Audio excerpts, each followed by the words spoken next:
Hello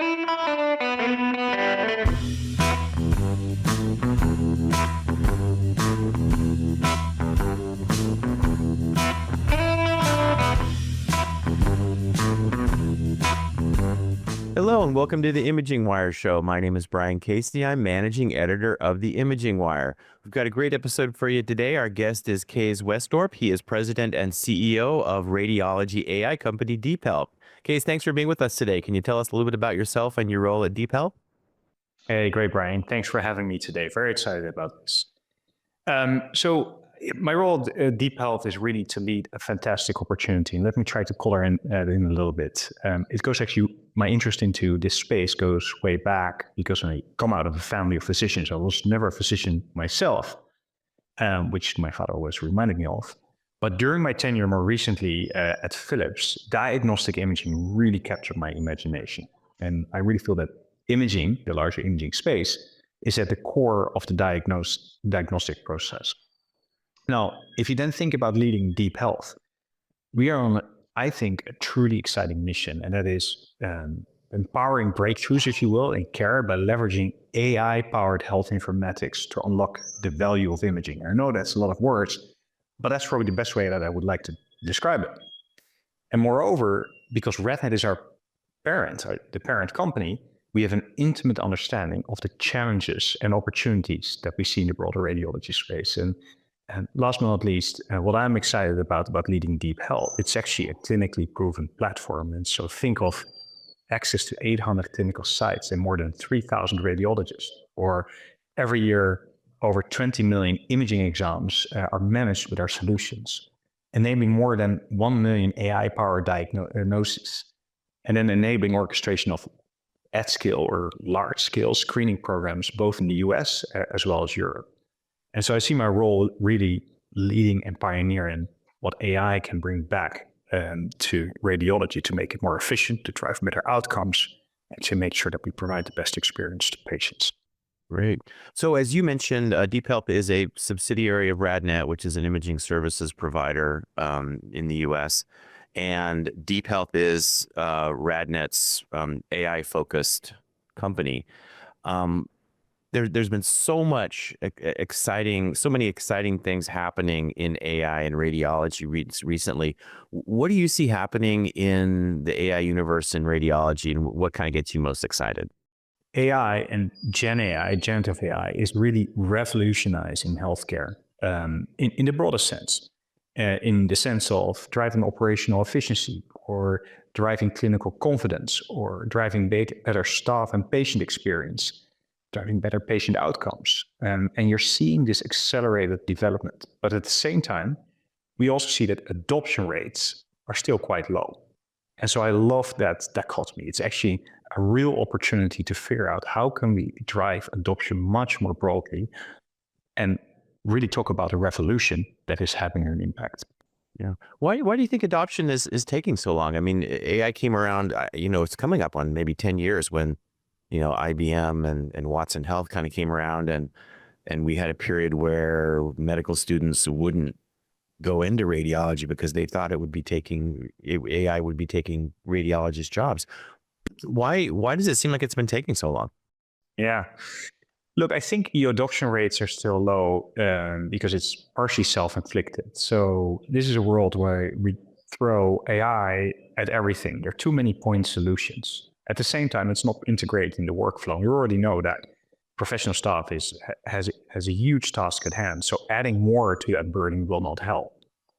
And so as you want to have impact from AI, it needs to be seamlessly integrated.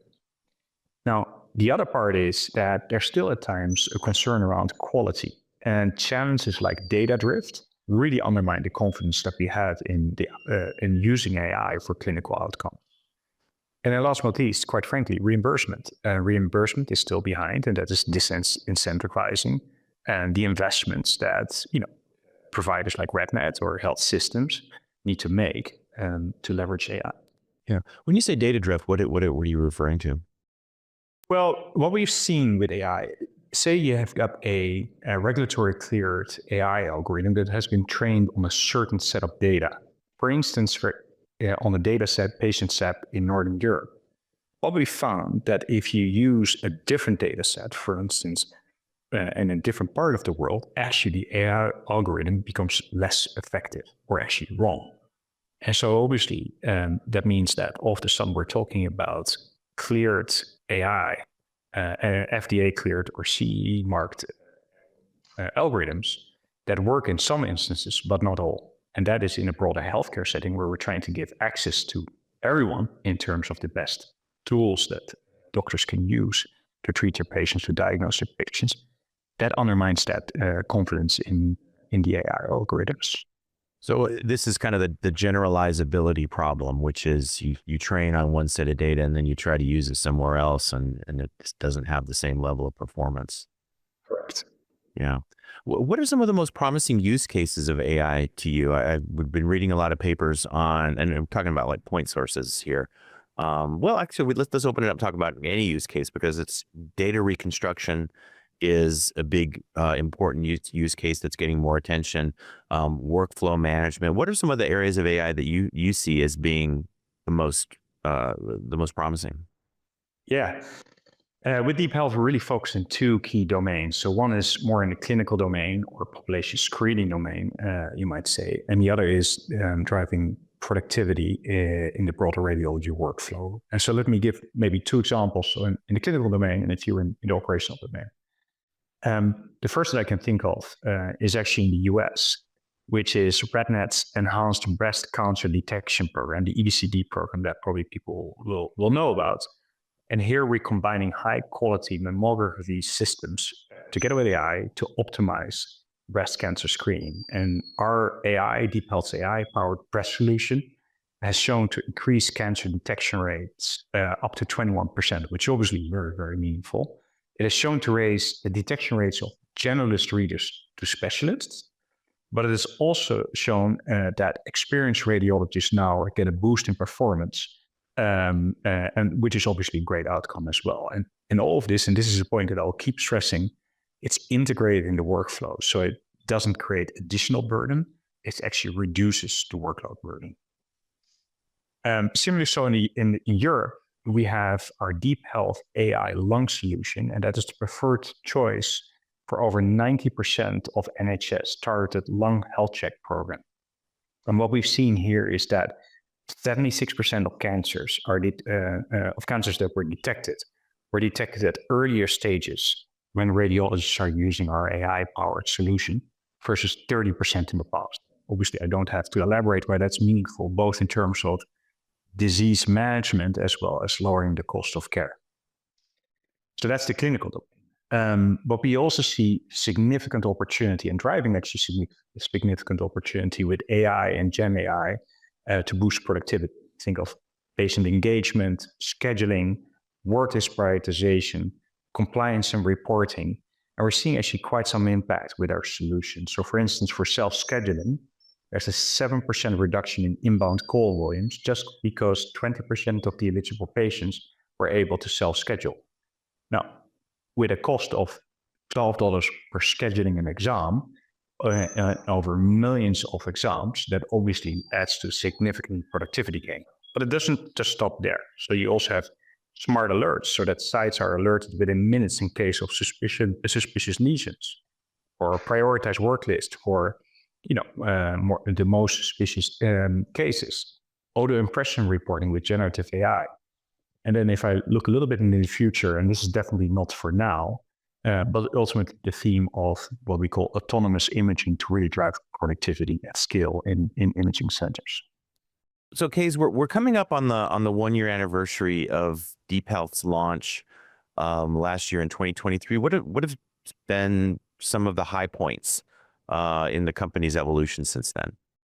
Yeah, well, look, it's been my second month at DeepHealth, so it's a little hard for me to claim all those high points. But let me try to sketch a little bit the journey that we're on. And look, for me, the ultimate high point for this year will be the RSNA 2024.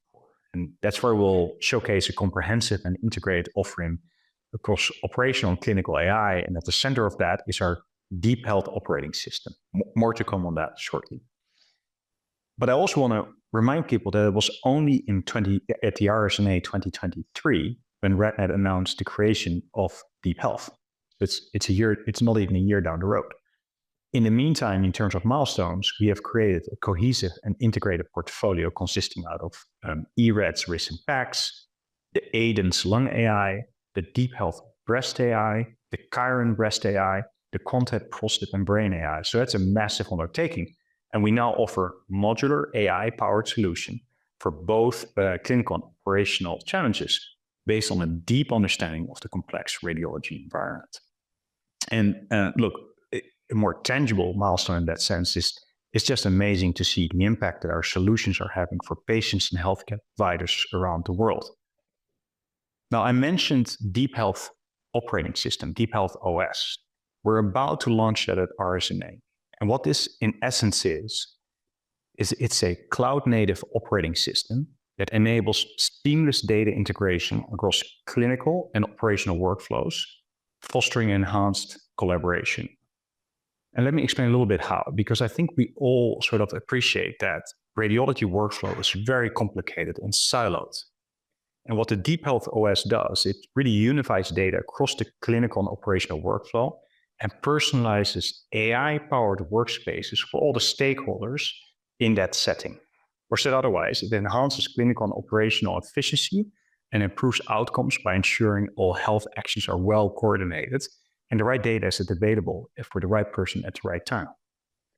And last but not least, what I find truly amazing is that as we embark on this revolution, if I may, this revolution in healthcare, we're actually seeing also a very healthy financial performance in terms of double-digit growth and double-digit profitability, which sort of underlines the unique traction that we have in the market with our solutions. What are some of the advantages that DeepHealth has being an AI company that's part of an imaging services provider? There are quite a few, but if I would name the top three that come to mind, is the first might actually be a little bit less obvious, and that is it drives us, it focuses us to build solutions that are based on real needs. And so we can't afford a technology push that we have seen in the past. We need to address the most urgent issues in a pragmatic way that are rooted in the real needs of this world. And so it keeps us quite sharp and focused. The second is more obvious, maybe, innovation speed. And so the ability to do rapid prototyping, to get fast feedback, and actually that feedback is at scale, it's not from one or two individuals, but we can bundle it all together, really allows us to innovate very fast and also have a fast time to market. And then the third that people often think of is the point around data, which is a very important point. So through RadNet, we have an access to a wide set of quite diverse data. We mentioned the importance of that previously, given the data drift that could occur if you have a too narrow data set. But this data is also standardized. It's not that messy. It's actually very well organized. All right, perfect. Now, Kees, you mentioned Chiron a little bit earlier, and that's a mammography AI company that DeepHealth acquired in October. What was attractive about Chiron, the DeepHealth, and what do you feel it adds to DeepHealth's portfolio?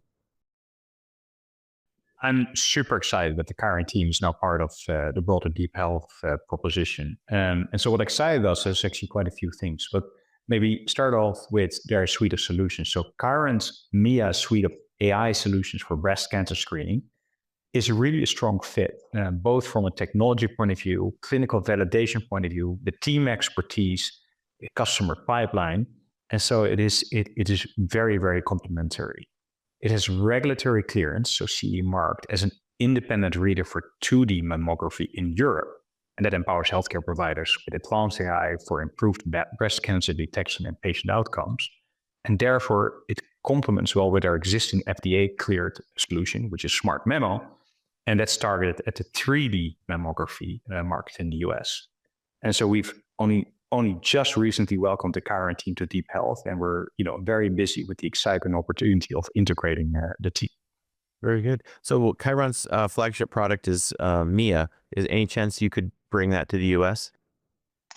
So it's not our current focus because we already got a solution in the US, and MIA is really focused on the 2D market in Europe. More importantly, we have our hands full also making sure that we can cover the European opportunity, and hence we'll focus our attention there. Now, but I did mention team expertise or clinical validation or otherwise. There's obviously horizontal opportunities across the geographies in terms of expertise levels, new insights, market knowledge, and so on and so forth. All right, very good. So RSNA is coming up in just a few weeks. It's hard to believe. What does DeepHealth have planned for RSNA this year? Very excited about being at RSNA again. And so we'll be showcasing how DeepHealth is leading radiology forward through AI-powered informatics and smart technology. That's our overall RSNA mission statement. And what you'll see at the booth is really, it tries to mirror, it does actually quite a good job at mirroring the patient pathway across the radiology continuum. So from patient onboarding all the way to reporting and follow-up. And we've created very interactive sections, 4 interactive sections. The first is smart center operations. So this is all about solutions to increase productivity, improve and create better patient and staff experience. Smart image acquisition as the second key area, which is all about our solutions to increase patient access with improved efficiency, drive image quality, drive seamless collaboration. And then as a third area, smart image interpretation. And this is all about increasing clinical confidence and the reduction of non-clinical tasks for productivity. And last but not least, smart report generation. So this is about streamlining reporting capabilities supported by advanced visualization, for instance, but also cloud-native image managing. And to color a little bit in what type of solutions we have there, I'll give you 2 examples. One is in the virtual collaboration domain, Tech Live, which is the solution to empower care teams to collaborate seamlessly across multiple settings, therefore improving efficiency and enabling a better patient experience. And the second solution I would like to talk about is Smart Memo. I already referred a little bit to that as part of, for instance, the EBCD program, which is really an AI-powered SaaS solution, enhancing diagnostic accuracy and optimizing workflow efficiency. And so it enables high-volume breast cancer screening programs, as an example. The solution prioritizes cases based on suspicion levels, which is obviously very helpful for compliance also. And it ensures seamless integration and interoperability with existing healthcare IT infrastructure. And this is important because we don't require a health system to completely standardize from the get-go on all of our solution and infrastructure. We have interoperable modules that we can implement into an existing IT infrastructure. Now, there's much more at RSNA, obviously, and you can tell that I can't wait to be there to show that all to you and the many others who will be attending. Well, I can't wait to see it. DeepHealth has got some big news to announce, and you guys have implemented an alliance with GE Healthcare. Kees, can you talk a little bit about what that involves? Yeah, thanks, Brian. It's very exciting. It's the first step of a strategic collaboration with GE Healthcare to further innovation, commercialization, and adoption of AI in imaging, all the themes that we sort of talked about that we wanted to drive. And together we aim to develop smart technology solutions that harness the transformative power of AI to address the most important challenges across the imaging value chain. And the first step that we'll do is that we bring together our Smart Memo solution with GE Healthcare's patient-centric Senograph Pristina mammography system. And so this solution will really include a cloud-native viewer with PACS functionality, fast image loading, real-time data rendering of multimodality images, and it's accessible from all workstations and locations in the chain. It will have an integration with the radiologist's work list and reporting tools, and will have AI detection tools that offer automatic lesion localization and degree of suspicion level. And that's obviously important because it's an effective in diverse population and for high dense breast tissue. Now, moreover, this is really an example of smart technology that enables large volume diagnostic programs, screening programs, and improves the workflow. For instance, by providing alerts in real time, allowing better patient compliance, and allowing better patient experience. And if I think back a little bit about my career, this partnership really embodies a shift in the industry where traditionally informatics and systems, so diagnostic systems like scanners and informatics like PACS, that were even part of the same organization, have struggled to come together for better solutions. We're now bringing that better for a seamless integration. And to be clear, this partnership enables GE Healthcare to distribute Smart Memo and other DeepHealth portfolio solutions to imaging providers in the US. So it will drive scale. We also foresee that as a next step, that we intend to explore areas of collaboration in other modalities, as well as other clinical domains. So this is the start of something great, in my opinion. Kees, thanks so much for being with us today. What can we expect to see from DeepHealth in 2025, your second year of operation? Look, Brian, I hope that that I was effective at trying to outline this, that we envision a healthcare landscape, if you will, where AI, where advanced AI, where Gen AI is seamlessly integrated with workflows and systems, leading to greater efficiency and clinical confidence. So that's maybe the overall mission that we're on. But we also know that we need to do this together with healthcare providers and partners. And so with them, I really hope to show in 2025 that we push the boundaries of what's possible in healthcare. So not futuristic, but also pragmatic steps into 2025, making us smarter, more efficient, and more focused on what truly matters, which ultimately is patients, people. And so we're really focused on turning that vision into reality with everything I shared so far. And in 2025, that means scaling our portfolio of solutions further, making the latest in AI healthcare more accessible with modular infrastructure, and bringing our solutions to more care teams and their patients. All right, very good. Well, it's going to be very interesting to watch DeepHealth evolve over the next year. Kees Wesdorp of DeepHealth, thanks for being with us today on the Imaging Wire Show. Thanks, Brad. Signing off for the Imaging Wire, my name is Brian Casey.